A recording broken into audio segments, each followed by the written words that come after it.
Two, one. So first of all, panel, you must understand that the opposition has decided for themselves and they've made a doctrine of what is immoral, and that to them is objective. Anything greed causes you to do to them is immoral, and they are refusing to substantiate on what is and isn't immoral. They say that if greed compels you to do it, then it is immoral, right? Then they come here and characterize greed as saying that, it is the want of wanting more than what you already have and more than what you need. Well, what do you say is, when do you say it is enough? When do you say that need has ended? When do you say that, this is what is enough and this is what is, this is where you need to have aspiration? Right? There is no end point to this, because if they say that there reaches a point where aspiration comes to an end, then that simply does not exist, because aspiration and cannot you are never satisfied in their paradigm as well, because they're expecting that there is a magical threshold that once you cross this, then there is no need for aspiration. Then the DLO comes here and says that for the benefit of the individual, there are other motivators rather than greed. And the simple fact of the matter is that the DLO refused to understand and was unable to understand that this is a retrospective motion. We are looking at what has already happened. And this motion says that we regret the characterization of greed as immoral. They say that there are alternative motivators there, but what we are trying to say is that discouraging of greed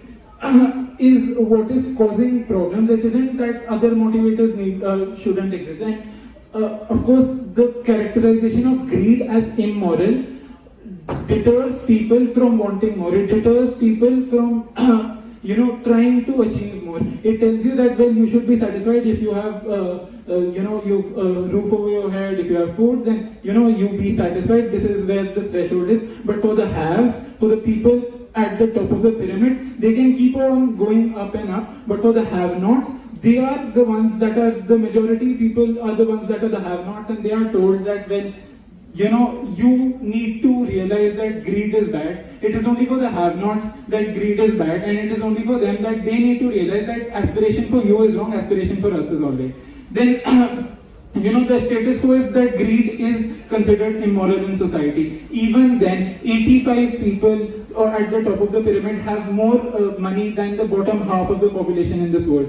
And this is when greed is already characterized as immoral. So them saying that the rich people will be deterred from getting richer does not frankly stand in this world, because the rich are getting richer. It is the poor that are being told that, well, you need to be satisfied, you need to accept your fate, and you need to say that, well, this is where I draw the line for enough and I need not do more. Then they come here and say that the point of startups, the point of things like that, are they are doing something better for the community, and that is the motivation. Ma'am, it is a startup, it is not an NGO. They are doing anything and everything they are for profit.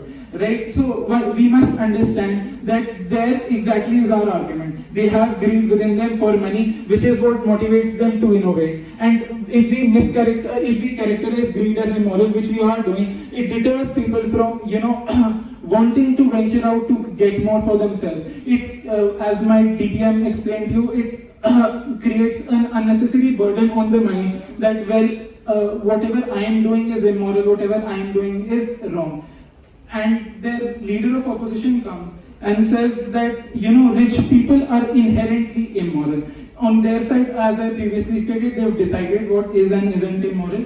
And the thing is that people in their paradigm, there is a contradiction, that they say that, people won't get, if greed is characterized as immoral, then that deters people from being greedy, that deters people from getting the rich getting richer and the poor getting poorer. But we see that, there is an inherent class difference that exists in society right now.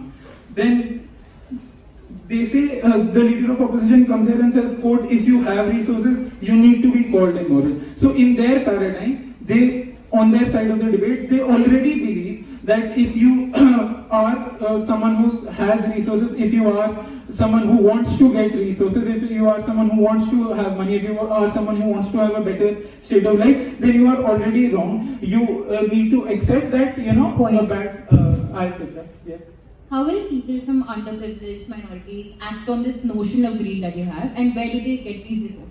Right. So that brings me to the example that we have been having a debate on, and which is that the point of slavery, right?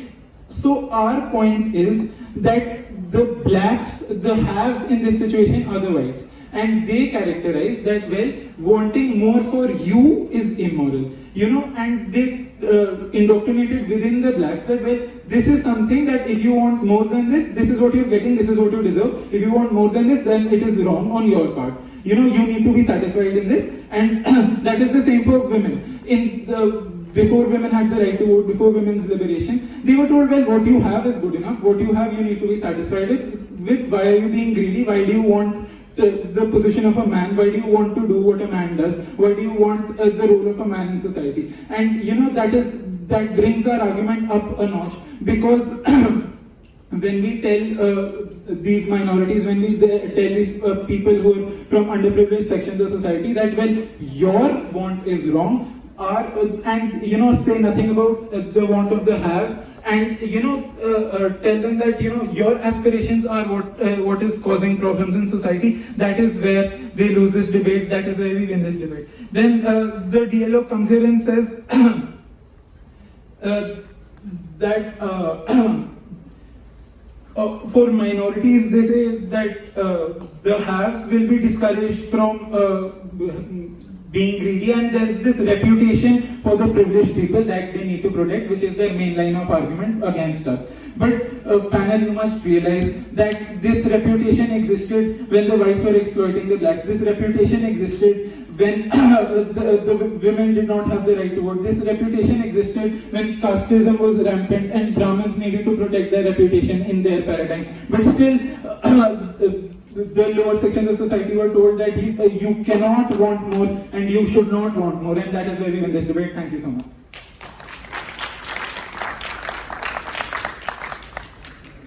I have a proposition for their speech. I would like to